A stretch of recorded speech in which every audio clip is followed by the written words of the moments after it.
Hello everyone and welcome back to the channel. My name is A.B.W.L here and welcome back to yet another video. On today's video we're going to explain the last category, the nature category in the creative menu. As you can see, the majority of these blocks are just related to nature, so I'm just gonna skip majority of them, but still some of them has some explanations to do. Without any further ado, let's just jump into the video.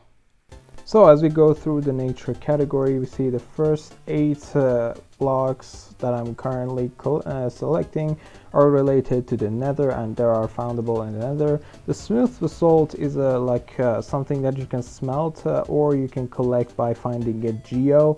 The last layer of a geo is made out of the smooth basalt. The rest, dirt, coarse dirt, farmland, grassland, and all of these type of dirts are just foundable in the Outwild. The thing about mud is that when you use a bottle of water, and click on a dirt block, it will turn into a mud block. So you know how you can get a mud block without needing to find the swamp. The stone is mostly found everywhere in the overworld, and the next ones are the ores, which are the natural ores that you can just find, except for these 3 that is findable in the nether.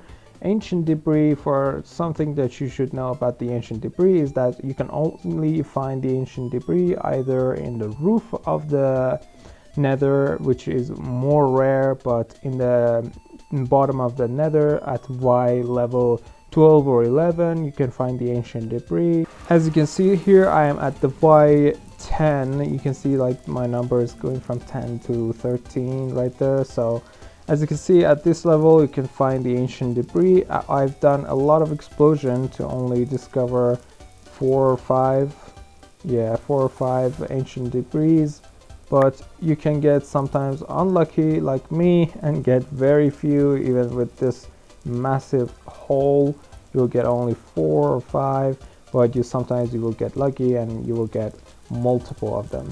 The next ones, gravel, sand, and red sand, are gravity dependent blocks. So if you put them on top of each other, you break the first one, the rest will fall, and if you want to bridge with them, you can't, because the block will immediately fall into the ground. They are not so heavy blocks to hold themselves together. The next one, the cactus. The cactus can be put on the normal sand or the red sand, and it can grow into 3 blocks. And another thing about it is that if you throw an item, like you say your netherite sword, into a cactus, it will destroy it. No matter what item you throw at the cactus, it will destroy it instantly. Next blocks, the logs and the woods. The woods are made out of the logs. Just collect some and you will see it in the crafting recipe. The leaves are the leaves of each tree and each type of a tree, except for the flowered azalea. The thing about flowered azalea is that it also acts as a flower. So if there are say bees around like these, they can get pollinated from these leaves. And then we come to the tree saplings. So the normal tree saplings, as you can see, all of them, they can be grown anywhere on any type of land, on any type of dirt. However, for 3 of them, the spruce sapling, the jungle sapling, and the dark oak sapling, there's something you should know. This is also a good place to introduce the bone meal. The bone meal can grow any type of tree or plant into its full form. So you can see I'm planting 1 spruce sapling and then I bone meal it and it goes into this version. But if I put them in a group of 4 like so and then bone meal it, and I'm stuck, sorry. As you can see, the tree is way much longer and it's also made out of a 4 group tree. As you can see right here, they're in a group of 4 logs. So you can get more logs if you want to harvest the spruce wood more. Same goes for this jungle sapling. If you put them in terms of 4 or just a single one, you can see the single one can go that high. But if you put in groups of 4, it will go that high. Then you can harvest more and more jungle wood. The next one, however, the dark oak sapling, cannot be grown into its full version with just 1. It has to be in teams of 4. So next time you want to get yourself some dark oak, make sure to get 4 of the saplings you want, because No matter how hard you try it, it will not grow into its full tree, and it will only grow when there are 4 of them. The next ones are the seeds, the normal seed which gives you wheat, and the beetroot seed that obviously gives you beetroot. But the thing that you need to be worried about the pumpkin seed and the melon seed is that you must not put them like right next to each other, or at least in the place that they don't have any space to put their fruit down. As you can see, they have 4 space in their directions and they can put their fruit down. If these blocks are blocked like this, they will not be able to plant anything but just this block. As you can see, this one was free, so it laid it down there. But if this block is blocked, or something is planted here or anything like that, it will not grow any plants at all. It has to be free from each direction, at least 1 block, in order for itself to put down the pumpkin or the melon. Then we come across the crops, which are the crops you can get by harvesting them, except for the golden carrot, the golden apple, and the notch apple, or the enchanted golden apple, and the glistering melon as well. So the thing that you should know about the golden apple and the enchanted golden apple, or the enchanted apple as it says, is that when you eat a golden apple, it will give you 2 additional hearts and regeneration 2 for 5 seconds. So it will save you if you're in a very risky situation that you know you might die. You might want to use one of these golden apples to save yourself in that situation, because it gives you regeneration 2, which is very huge, and absorption 2, which essentially means that you will get 2 additional hearts. The enchanted apple is something that you cannot craft, but the golden apple is a craftable thing. It's made from 1 apple in the middle and 8 gold ingots around. And the enchanted golden apple, or the enchanted apple, cannot be crafted, and it's only obtainable through finding it in the treasure chests. And when you find it, you must know that it's very rare and it's only usable in the very, very risky situations, like you feel like you are definitely dead, then you pop one of these. And as you can see, you get a lot more things, like regeneration 5 for 30 seconds, resistance, and fire resistance, and absorption 4, which additionally means that you will get 8 additional hearts, which is huge for times that you are maybe in a very risky situation that you know that you might die. The next ones are the carved pumpkin and the jack-o'-lantern. Essentially, the jack-o'-lantern is like a light source, and it's made out of a carved pumpkin with a torch. But the thing about it is that it's also an equipment to summon 2 of the mobs in the game that cannot be summoned by using the eggs. So if you put the iron blocks on top of each other like a T shape, like so, this is the iron block, and then put a carved pumpkin on top of it, it will make the iron golem. The same goes for the snow golem. So if you put 2 snow blocks on top of each other and then a carved pumpkin, it will turn into a snow golem. As you can see, wherever the snow golem walks, it will make a layer of snow, and you can also shear its head to see its funny face. Hello. The next one, the honeycomb, I've already told you that one of these usage is for the copper to wax it, so it stops the copper from oxidizing.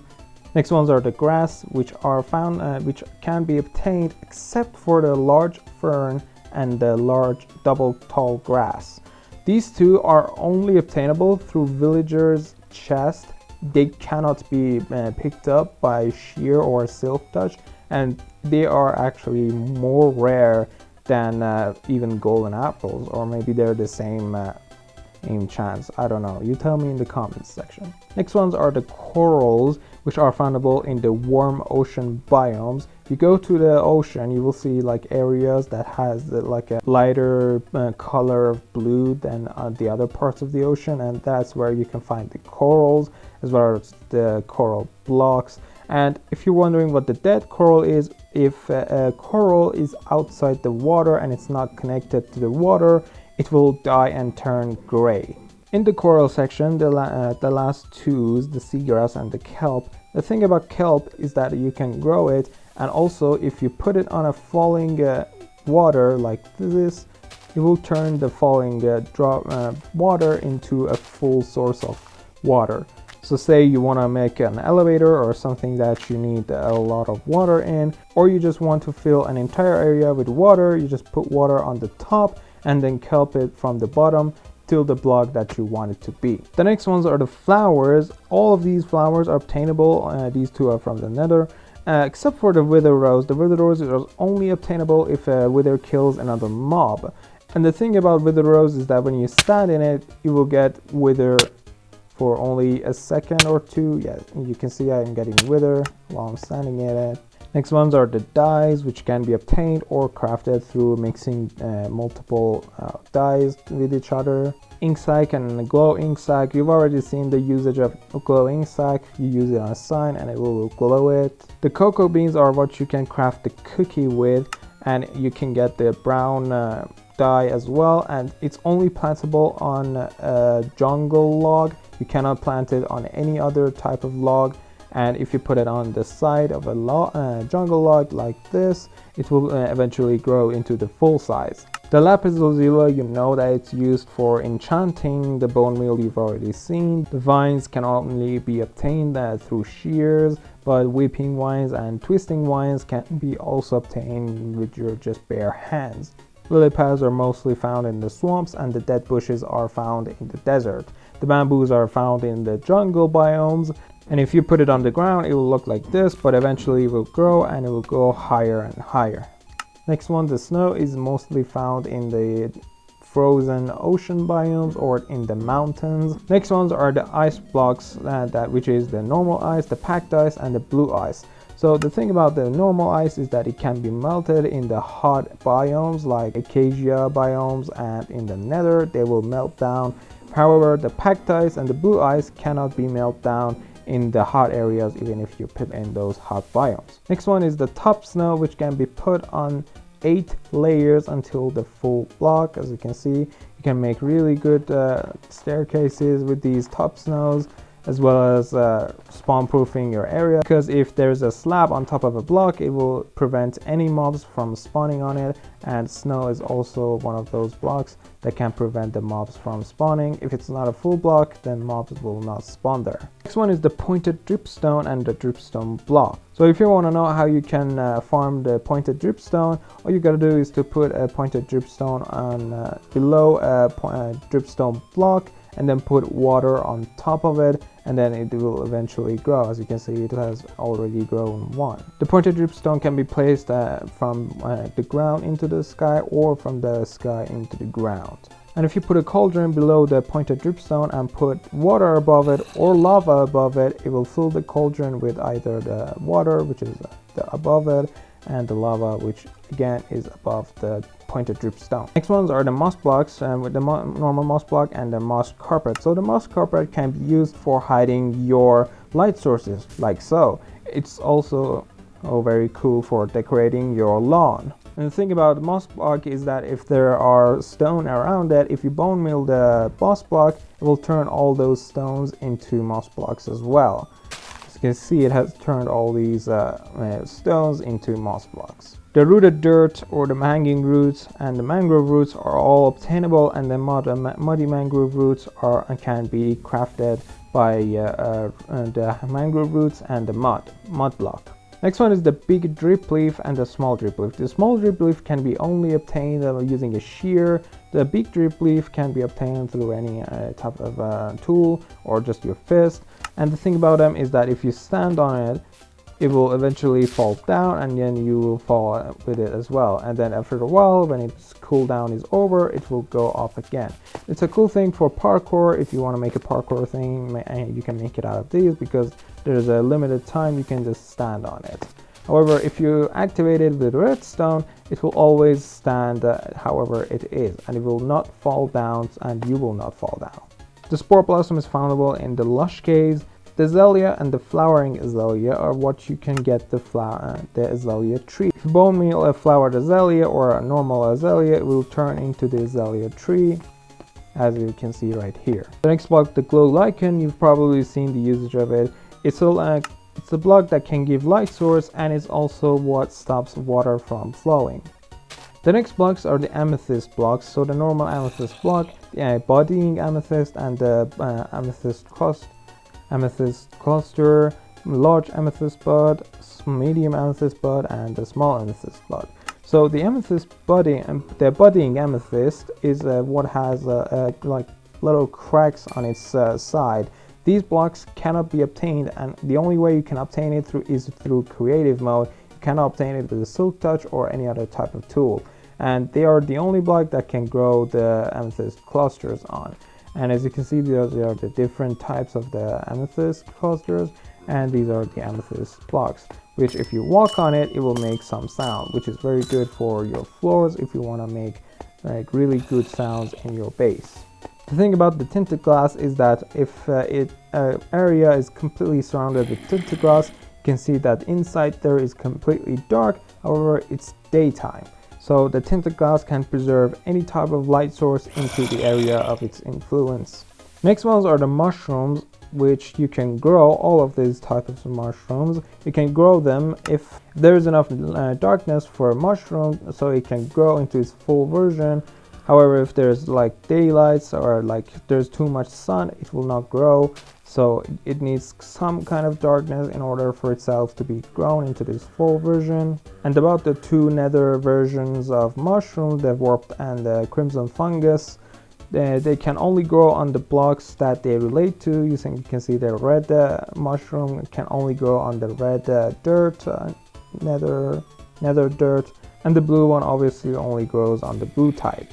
Next one is the egg, which if you throw it, or as people like to call it, yeet it, it will have a chance of spawning a chicken, and it also has a very small chance that it will spawn 4 chickens with 1 egg. The next item, the sugar cane, can only be planted on dirt, sand, coarse dirt, red sand, but the thing that you should know about it is that it needs water in order to grow. If there's no water here, it will not grow whatsoever. If I remove this water, as you can see, both of the sugar canes falls because sugar cane is dependent on water. All of these items are obtainable through killing the mobs, except for the cobweb, which can be only obtained using a shear, and also it's foundable in the mine shafts mostly.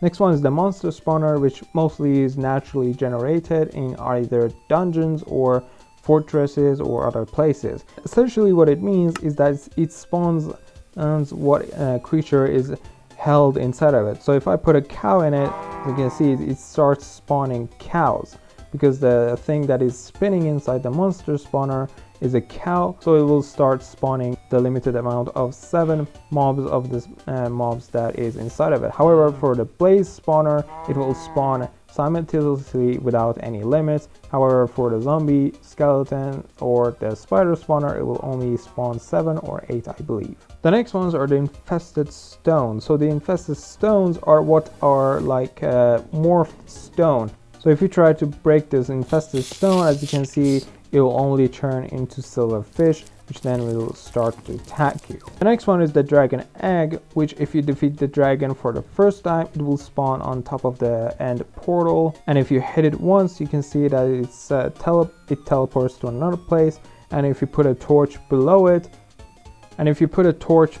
as I have right now, and break the block which the egg is on top of, it will break the egg, and then you can get the egg for yourself. And there's only 1 egg in the world, however it does not really have any purpose. Next ones are the soul sand and the magma block. The nether can be found in the nether and everywhere, but the soul sand and the magma block, about them is that if you put a water block, if you put a water above it, the soul sand will lift you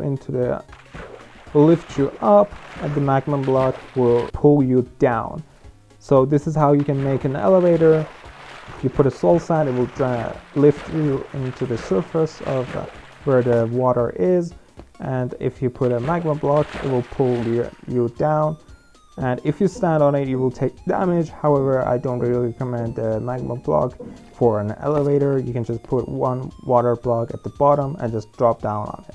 But the next usage that the soul sand also has is to grow the nether wart and also summon the wither. So if you put the soul sand in the same shape as the iron golem and put the wither skulls or the wither skeleton skulls on top of these 3 sands, it will spawn the wither. The reason why it's not spawning is because I've put down a torch. So if the wither stand is blocked by anything like below these two or connected to the walls, it will not spawn the wither, so it needs some free space to be able to spawn. Next ones are the end stone and the coarse flower and the coarse fruit, which if you go to the end, you will find these type of trees, and if you break this block, it will give you the flower version, and if you break the bottom one, it will break all of it, and then it will turn into the coarse fruit. You cannot plant the coarse fruit, you need to have the coarse flower, which I already shown you. If you find these blocks or the other ones, or these or the coarse plant, which are at the end of their branches, you will be able to get yourself a coarse flower, and then you can plant them on top of an end stone, and then it will eventually grow up, and then you can harvest the coarse fruit, which if you eat, you will randomly teleport into different locations. Next ones are the sponge. So say for example your area is full of water, you don't want water anywhere in your base, and you want to get rid of it, but placing blocks will take a lot of time. So you will use a sponge in order to drain all the water, and once it's turned into the wet sponge, you can either put it in a furnace and turn it into the normal sponge again and use it again, or you can just place it in the nether, wherever, and it will instantly drain the water out of the sponge. The last ones, which are the new added blocks, are the skulk blocks.